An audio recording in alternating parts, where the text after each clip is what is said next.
Wow, Edo and Dr. Love mayroong binili para kina Beyonce. Beyonce nagulat sa nakita. Yan po ang ating pag-uusapan ngayong araw mga kalingap. So bago nga po natin ipagpatuloy yan mga kalingap, wag po muna natin kalimutan na suportahan ang founder ng Kalingap at nag-iisang ama ng Kalingap na si Kuya Bal Santos Matubang at Kalingap Rab.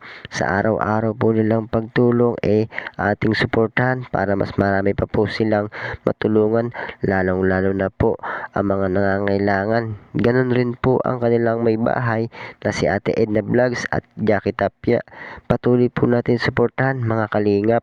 At kung bago lang po kayo sa aking YouTube channel ay huwag nyo pong kalimutan na mag-subscribe at pakipindot na rin po ang notification bell para lagi po kayong updated sa aking video. So ayun po mga kalingap, ano po kaya itong binili nila Edo at Dr. Love sa SM? Atin nga pong silipin at panoorin kung ano ito mga kalingap.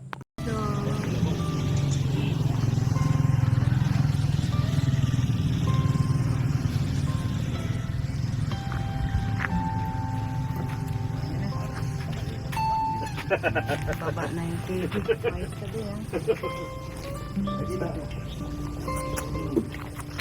Bisa na, boss.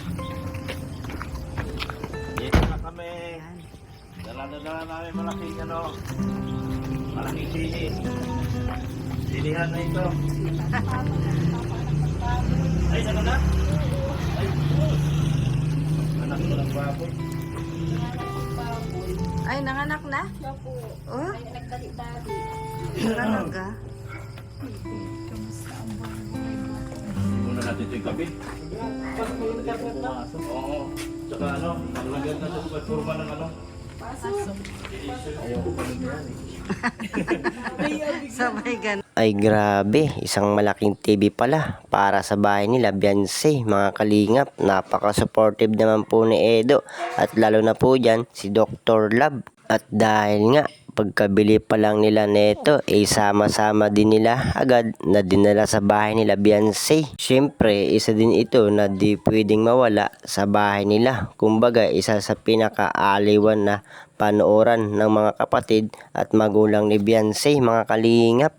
Talaga naman pong inaalam ng kalingap kung ano po ang kulang at wala sa bahay nila Beyonce, at maging ang mga sponsor ni Beyonce ay patuloy po na naandyan para sumuporta para sa kanya.